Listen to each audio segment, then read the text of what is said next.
Well, a warm welcome to this talk. Now, what I'm slightly confused about is that many aspects of the legacy media are still maintaining that the SARS coronavirus 2 virus emerged naturally via zoonotic spillover infection, when in my mind the evidence for a lab leak now is pretty well conclusive.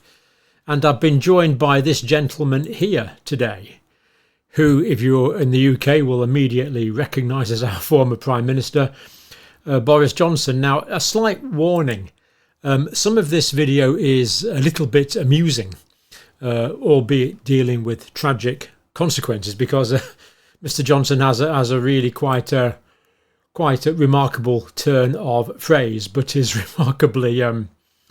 remarkably expressive. So let's look at what is said here. Now, just before we say that, this is from his memoirs, Unleashed.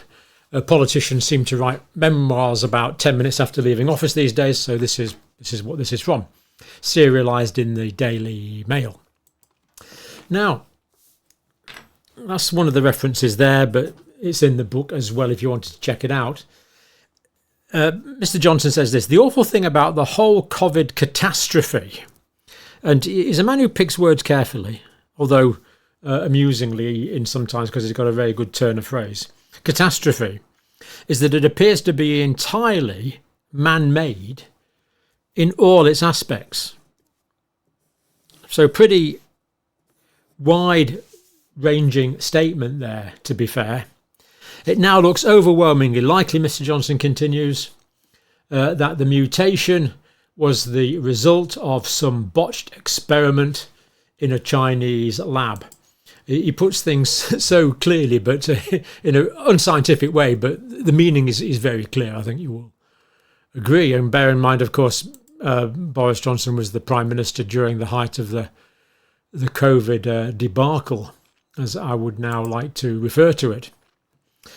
Some scientists were clearly splicing bits of virus together like the witches of Macbeth, eye of bat and toe of frog, and oops, the frisky little critter jumped out of the test tube and started replicating all over the world. Now, I couldn't have put it better myself.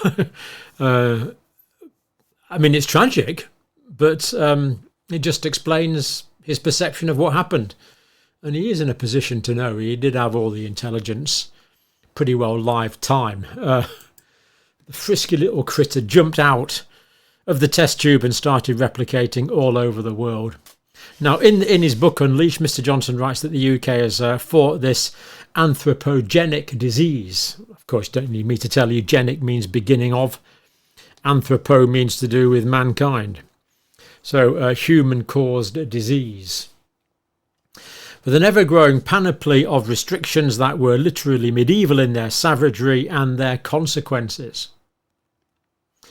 So pretty frank assessment now of what was done at the time. Medieval in their savagery and their consequences. In locking down our society, we showed that we had barely progressed ever since early modern England, and we can include Scotland, Ireland and Wales in that as well.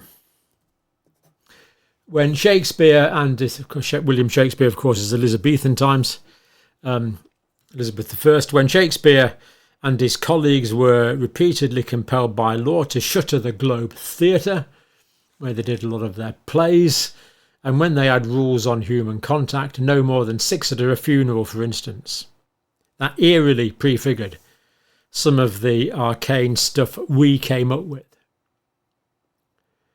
Stuff we came up with week after week in the cabinet room. So you kind of get a bit of an arbitrary component to that, really. And while I sniggered there, this is tragic because we know people who couldn't attend the funeral of close relatives.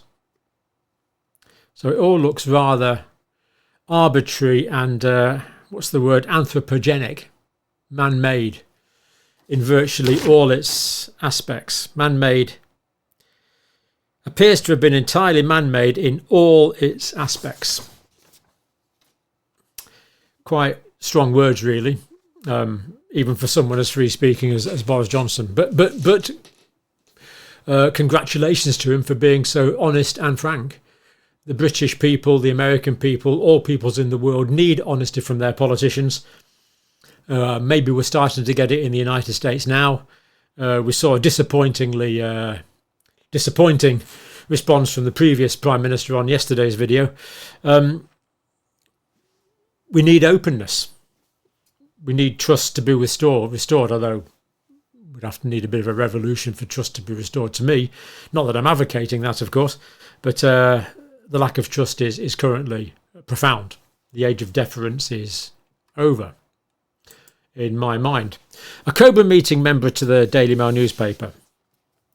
This is the government's secret emergency committee. Ministers were studying intelligence about an accident at Wuhan's Institute of Virology, where scientists were carrying out high-risk experiments to manipulate coronaviruses. High risk to manipulate. Samples from bats in caves nearly 1,000 miles away to make them more transmissible. This was not local stuff. These caves where the bats came from were in southern China, northern Laos, that kind of area, about 1,000 miles away from Wuhan. A bat didn't fly there for a long weekend. At the time, the silence from the British political and scientific establishment was deafening. We talked about this yesterday, didn't we? You know, so much. We actually know more by what is not said than what is said. Because very often what is said is controlled. Whereas what is not said is not controlled, of course. Right. Rather than risk accusing Beijing of culpability for one of the most devastating pandemics in history, the official line remained that the virus had been passed on at an animal market in Wuhan, despite DNA analysis of COVID-19 tracing it to bats only found in distant caves about 1,000 miles away. Skeptics conflated the thesis with the notion that China had deliberately released the virus as a byproduct of a weapons program. Now, I get a lot of strong comments about this. Now, we know that the Chinese military were involved in the Wuhan Institute of Virology, but as I've said before, if they wanted to release a dangerous virus, they could have released one with a much higher fatality rate. Personally, I think the release was accidental because it caused the Chinese to lose face, and the Chinese don't like losing face. Now, I know that a lot of you disagree with that, but that's still my current position. Do feel free to comment, of course. So anyway, that was from the Mr. Johnson's memoirs, and no doubt they will sell. They will sell very well. Now, the next line of evidence I want to synergize that with really is from this. We have looked at this before briefly. Coronavirus pandemic. This is the final report after action review of the COVID-19 pandemic. Lessons learned and a path forward from the House of Representatives. And there we have the full thing there, Congress of the United States. And this is the final report here, submitted by Brad Wenstrup, final report. COVID-19 origin. COVID-19 most likely emerged from a laboratory in Wuhan, China. Most likely because we don't have the definitive data, because a lot of the source data that we'd like from China, of course, we haven't got and are not likely to get ever. The virus possesses a biological characteristic that is not found in nature. For example, the furin cleavage site is not found in other human coronaviruses. It appears to be manipulated. Still from the Congress report, final report, data shows that all COVID-19 cases stem from a single introduction to humans. As we've said, if it was a natural spillover event, we would expect some to pop up there and some to pop up there from the diffuse animal models. Not what we saw. There's a single origin. It doesn't happen in natural pandemics. To me, it's inconceivable this is a natural event. Wuhan is home, or you could put it just happens to be home of China's foremost SARS research lab which has a history of conducting gain-of-function research. So we know it has a history of conducting gain-of-function research. In inadequate biosafety levels. Wuhan Institute of Virology researchers were sick in the fall of 2019, way before the virus was officially recognised in the wet market. By nearly all measures of science, there was evidence of a natural origin. It would have already surfaced. We can't argue from the lack of evidence, but you can argue. I mean, people have been looking for a natural reservoir of the virus. It simply hasn't been found. And I think we can assume that if the Chinese had found it, they would let us know, because it would get them off the hook. But they haven't found it. That's why they haven't let us know. At least I assume they haven't found it, unless they're sitting on it and keeping it quiet. But it would be the exact opposite of what they would want to do. Proximal origins publication. Again, this is mentioned in the report here from Congress. The proximal origins, of course, was saying it's all conspiracy theory about being a lab leak. The proximal origins of SARS coronavirus 2 publication, now completely discredited, of course, but still there. So it showed it was basically, this publication said it's all a conspiracy theory if you think it's from a lab. It's a natural spillover event is what it said, which was used repeatedly by public health officials and the media to discredit the lab leak theory. Of course, when things were in medical journals, we used to use that as an authoritative source. Now that trust has been eroded, unfortunately. Anyway, this was promoted by Dr. Fauci to push the preferred narrative that COVID-19 originated in nature. That was, according to the committee, Dr. Fauci's preferred narrative. Gain-of-function research. A lab-related incidents involve gain-of-function research is the most likely origin of COVID-19, according to the congressional report. Current government mechanisms for overseeing this dangerous gain-of-function research are incomplete, severely convoluted, and lack global applicability. EcoHealth Alliance, also from the report, under the leadership of Dr. Peter Daszak, used US taxpayer dollars to facilitate dangerous gain-of-function research in Wuhan. And the report said they're not getting any more money. Neither Peter Daszak or this group are getting any more money. And I think that was even before the most recent change of administration in the States. Used US taxpayer dollars to facilitate dangerous gain-of-function research in Wuhan, China. New evidence also shows that the Department of Justice has opened an investigation into EcoHealth's pandemic-era activities. Let's hope we hear something from that. And again, we could go through so much. There's so much detail here. EcoHealth Alliance and Dr. Peter Daszak should never again receive US taxpayer dollars, and I'm quite sure that they won't. But lots of other detail in the report, and very, very good report, very tightly argued, contains lots of primary source information, actually. I think it goes on to, I can't remember, is it about 500 pages? Let's just whiz down to the bottom. Yeah, there we go. It's 520 pages, I think. Yeah, there you go. That's page 519 down there. So pretty thorough, very well referenced report with lots of the primary source material included. NIH's failures.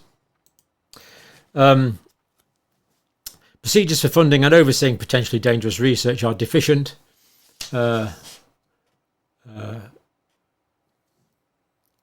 Potentially dangerous research are deficient, unreliable, and pose a serious threat to both public health and national security. Not good. Although we do believe things are improving dramatically quickly as we speak, as Jay Bhattacharya has now taken charge. SARS coronavirus 2, the virus that caused COVID-19, likely emerged because of a laboratory research-related accident. So they're coming down very much on the accident side, which I agree with. You may disagree, let me know. 4 years after the onset of the worst pandemic in 100 history, the weight of evidence increasingly supports the lab leak hypothesis. Since the Select Committee commenced its work in February 2023, more and more senior intelligence officials, politicians, science editors and scientists increasingly have endorsed the hypothesis that COVID-19 emerged as the result of a laboratory or research-related accident. And Dr. Robert Redfield, former head of the CDC, this was his evidence given to the congressional hearings. From the earliest days of the pandemic, my view was that both theories about the origin of COVID-19 needed to be aggressively and thoroughly examined. Of course, the Origins paper relegated lab leak to conspiracy theory, so that wasn't done for a while. Based on my initial analysis of the data, and Dr. Redfield is, of course, himself a virologist, I'm pretty sure from what I remember, I came to believe, and still believe today, that it indicates COVID-19 infections more likely were the result of an accidental lab leak than the result of a natural spillover event. More from the final report. The Wuhan Institute of Virology has a published record of conducting gain-of-function research to engineer chimeric viruses. Now, chimeric is when you take two completely different viruses that wouldn't normally intertwine and combine their genetic material. Dangerous because it gives very unpredictable outcomes, as we've seen. In June 2023, the office, ODNI, that's the Office for the Director of National Intelligence, I think, assessment supported this conclusion and went further, stating scientists at the Wuhan Institute of Virology have created chimeras. So there you go, pretty strong opinion there that they have created chimera viruses. Or combinations of SARS-like coronavirus 2 through genetic engineering.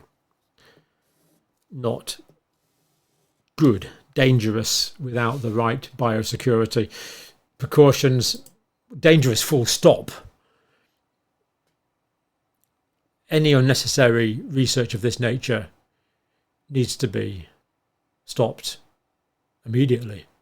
But we believe it's still going on in various places around the world. You can maybe tell me some of the countries that you believe that's going on. Quite a few countries around the world. Attempts to clone other unrelated viruses and use reverse genetic cloning techniques for SARS-like coronaviruses.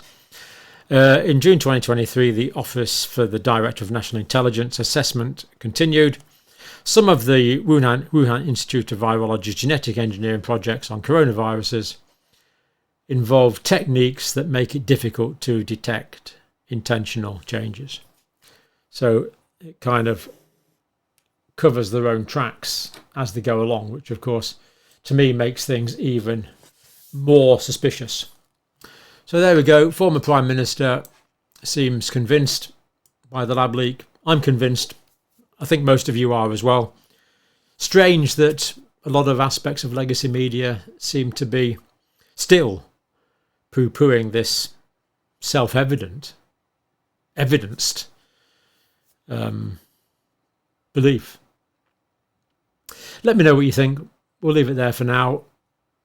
Where does this leave mainstream media information? The trouble is most people believe it.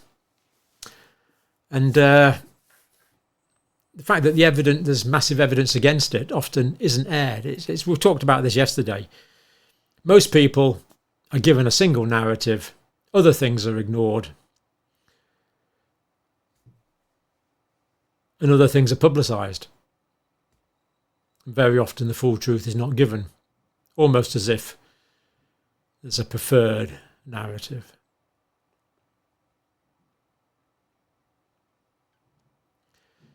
The way around this is to look at the primary evidence, and I'll always give you the evidence as best as I see it at the time. That's all I can do. And there are other scientists of much higher caliber than me are doing the same thing.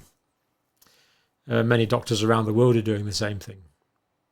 Let's follow people with integrity, the scientific and medical training, and the love of humanity. Thank you for watching.